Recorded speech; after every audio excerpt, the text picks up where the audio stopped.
Hey guys, स्वागत है आपका शंकर भाई के जीके की क्लास में। तो आज हम देखेंगे ब्रह्मपुत्र नदी तंत्र। इससे पहले हमने गंगा नदी तंत्र और सिंधु नदी तंत्र को कवर किया है। अगर आपने नहीं देखा है तो जाइए पहले उसे कंप्लीट कीजिए और फिर आइए ब्रह्मपुत्र नदी तंत्र पे। अगर आप इस चैनल पे नए हैं तो चैनल को सब्सक्राइब करें, बेल आइकन को जरूर दबाएं और अपने दोस्तों को ज्यादा से ज्यादा शेयर करें। तो चलिए बिना किसी देरी के शुरू करते हैं। ठीक है, हमने पिछले क्लास में अपवाह तंत्र के बारे में पढ़ा था कि भारत के अपवाह तंत्र को हम दो हिस्सों में बांटते हैं, एक हिमालय नदियां और एक प्रायद्वीपीय नदियां। हिमालय नदियों में हम तीन सेगमेंट, एक सिंधु और सिंधु की सहायक नदी, गंगा और गंगा की सहायक नदी और ब्रह्मपुत्र की सहायक नदी। सिंधु नदी और गंगा नदी हमने पिछले टॉपिक में कवर कर लिया है। आज हम देखेंगे ब्रह्मपुत्र नदी और फिर अगले टॉपिक में हम देखेंगे प्रायद्वीपीय नदियां, जो है जितनी भी प्रायद्वीपीय नदी है उन सबको। तो चलिए स्टार्ट करते हैं ब्रह्मपुत्र नदी। देखिए, ब्रह्मपुत्र नदी अपवाह तंत्र को थोड़ा सा समझिए। देखिए, ब्रह्मपुत्र नदी का जो उद्गम है ना, वो चेमयुंगडुंग ग्लेशियर है। अब ये चेमयुंगडुंग ग्लेशियर जो है आपको यहाँ पे तिब्बत में, ठीक है, यहाँ से चेमयुंगडुंग ग्लेशियर, जिसको हम चेमयुंगडिंग हिमानी भी कहते हैं, वहां से ये निकलती है और इधर पूरब की ओर बहती है, इधर इधर ऐसे पूरब की ओर बहती है। और फिर ये जो बहती है ना तिब्बत में, इसका नाम वो होता है, ब्रह्मपुत्र का नाम है तिब्बत में सांगपो के नाम से बहती है। ठीक है, तो ये सांगपो के नाम से बहती है। और फिर अरुणाचल प्रदेश के पास इसके पास एक बैंड है, क्योंकि आप जानते हैं इस वाले इलाके में हिमालय है, तो यहाँ पे सिंटेक्सियल बैंड है। वो सिंटेक्सियल बैंड के सारे ये इधर की ओर मुड़ती है, यानी कि यहाँ से ये अरुणाचल प्रदेश यानी कि इंडिया में प्रवेश करती है। अरुणाचल प्रदेश में जब ये प्रवेश करती है तो इसका नाम है ना दिहांग हो जाता है। क्या नाम हो जाता है? दिहांग हो जाता है। ठीक है, फिर ये असम में प्रवेश करती है। असम में जब प्रवेश करती है तब इसको हम बोलते हैं ब्रह्मपुत्र। और फिर असम के बाद डायरेक्ट ये बांग्लादेश में प्रवेश करती है और बांग्लादेश में इसको हम बोलते हैं जमुना। इस तरीके से ये नदी जमुना फिर बाद में जो गंगा है, गंगा से मिल जाती है और फिर ये मेघना बनाती है और फिर अपना सारा पानी बंगाल की खाड़ी में गिरा देती है। तो ध्यान रखिएगा, चेमयुंगडुंग ग्लेशियर से ये सांगपो नाम से बहती है, फिर अरुणाचल में आती है तो दिहांग नाम से बहती है, फिर ये असम में आती है तो ब्रह्मपुत्र नदी के नाम से, और फिर ये जो बांग्लादेश में घुसती है तो इसको जमुना कहते हैं। ठीक है, तो आगे हम मैप में देख लेंगे। तो यही है, तिब्बत में सांगपो, अरुणाचल में दिहांग, असम में ब्रह्मपुत्र और बांग्लादेश में से जमुना के नाम से जानता है। यह गंगा नदी के साथ मिलती है और विश्व का सबसे बड़ा डेल्टा बनाती है। डेल्टा क्या है ये हमने पिछले टॉपिक में चर्चा किया हुआ था।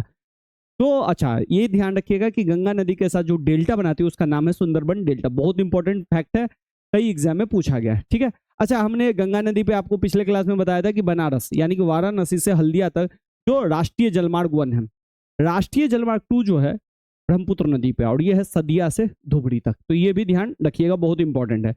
एक चीज और, जब मैं आपको द्वीप बता रहा था उस टाइम में मैंने इस चीज का जिक्र किया था कि विश्व का सबसे बड़ा नदी द्वीप माजुली जो है इसी नदी पे है, असम में। ध्यान रखिएगा, हम लोग द्वीप के बारे में बात करते हैं तो हमारे दिमाग में हमेशा ख्याल आता है कि समुद्र में कोई द्वीप होगा, लेकिन नहीं, ये जो सबसे बड़ा नदी द्वीप है, यानी कि नदी जो है वो बहुत सारा बालू सिल्ट लाई और एक जगह इकट्ठा हो गया और हाइट बढ़ गया तो यहीं पे लोग बसने स्टार्ट हो गए।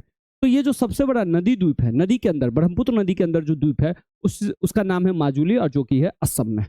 बहुत इंपॉर्टेंट है, माजुली एक डिस्ट्रिक्ट भी है। कई एग्जाम में कई बार ये तथ्य पूछा गया है।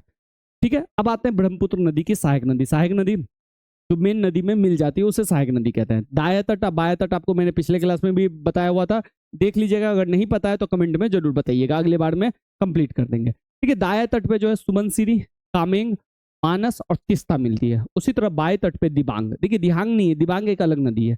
लोहित, जिसको उपनाम जो है इसका खूनी नदी भी है। इसका कारण है कि ये जो लोहित नदी है ना, रेड कलर होती है। धनसिरी और बराक, बराक नदी मणिपुर की पहाड़ी से निकलती है। इसके अलावा जो इंपॉर्टेंट याद रखना है कि कुछ शहर जो है ना ब्रह्मपुत्र नदी के किनारे, जैसे डिब्रूगढ़, गुवाहाटी, धुबरी, ये सब इंपॉर्टेंट शहर है जो ब्रह्मपुत्र नदी के किनारे है और रेलवे उलवे के एग्जाम में, एसएससी के एग्जाम में ये सब चीज फैक्ट पूछा जाता है। अब आते हैं मैप। देखिए, कुछ इस तरीके से मैप है आपका। यहाँ से ब्रह्मपुत्र नदी निकलता है तिब्बत से, और फिर ये यहाँ से सिंटेक्शियल बैंड के सहारे ये जो दिख रहे हैं, यहाँ से ये अरुणाचल प्रदेश में प्रवेश कर जाता है। कुछ इस तरीके का भी मैप है, देख लीजिए। यहाँ पे सांगपो कहा जाता है, फिर यहाँ पे आपको दिहांग कहा जाता है, फिर ये ब्रह्मपुत्र नदी कहा जाता है और फिर यहाँ पे जमुना नदी कहा जाता है। तो ये तो बारी बारी से हम मैप देखते हैं। ये देखिए, चेमायुंगडुंग हिमानी से ये निकलती है ब्रह्मपुत्र नदी और फिर ये पूरब की ओर बहती है। ठीक है, और इसको ना सांगपो कहा जाता है, ध्यान रखिएगा। फिर यहाँ पे प्रवेश कर जाती है सिंटेक्सियल बैंड के सहारे अरुणाचल प्रदेश में, यहाँ पे उसको बोला जाता है दिहांग। फिर अरुणाचल प्रदेश के बाद यहाँ असम में प्रवेश करती है और असम में इसका नाम हो जाता है ब्रह्मपुत्र। तो टोटल 4 नाम है, थोड़ा सा ध्यान रखिएगा बच्चा पार्टी, ठीक है। अब आते हैं नेक्स्ट। फिर इसके बाएं तट पे आपका कैया दर्रा के पास से एक नदी निकलती है, उस नदी का नाम है दिबांग। ये कहां से निकलती है याद रख सकते हैं तो रखिए, नहीं तो बस जान लीजिए, लेकिन ये जरूर याद रखिएगा, चेमायुंगडुंग हिमानी से निकलती है। तो दिबांग नदी निकलती है। अच्छा, ये जरूर याद रखिएगा कि दिबांग नदी इसकी सहायक नदी है। ये कहां से निकलती है उतना जरूरी नहीं है ये, ठीक है। अच्छा, जहां पे जरूरी होगा मैं बता दूंगा, तो उसको जरूर याद रखिएगा। फिर आपको लोहित नदी निकलती है पूर्वी तिब्बत के ज्यालुछू पर्वत श्रेणी से। ये भी उतना याद रखने का जरूरत नहीं है, बस जान जाइए। लोहित को खूनी नदी कहते हैं, ये ध्यान रखिएगा। तो लोहित एक ब्रह्मपुत्र की सहायक है, ये जरूर याद रखिएगा। अब आते हैं, फिर तिब्बती हिमालय से सुबनसिरी निकलती है और फिर इसमें मिल जाती है। फिर बहुत इंपॉर्टेंट, मानस भूटान की पहाड़ी से निकलती है, अब ब्रह्मपुत्र नदी में मिल जाती है भूटान की पहाड़ी से। अब आते हैं कामेंग नदी। ये गोड़ी चेन भूटान से निकलती है, सॉरी म्यांमार की तरफ से निकलती है, और कामेंग जो है उसमें गोड़ी चेन जो है, कामेंग जो है गोड़ी चेन से निकलती है, अब ब्रह्मपुत्र नदी में मिल जाती है। फिर इसी तरीके से बात करें, गंगा जो अलकनंदा और भागीरथी के मिलने से जो बनती है देवप्रयाग में गंगा, फिर गंगा बहते बहते पश्चिम बंगाल से आती है और ये जो जमुना है यानी कि ब्रह्मपुत्र नदी उससे मिल जाती है। तो देखिए, गंगा को पहले गंगा कहते हैं, जब बांग्लादेश में प्रवेश करता है तो उसको पद्मा कहते हैं, और जब ये दोनों पद्मा और जमुना मिल जाती है तो उसको हम बोलते हैं मेघना। इस तथ्य को ध्यान रखिएगा, बच्चे काफी कंफ्यूज हो जाते हैं।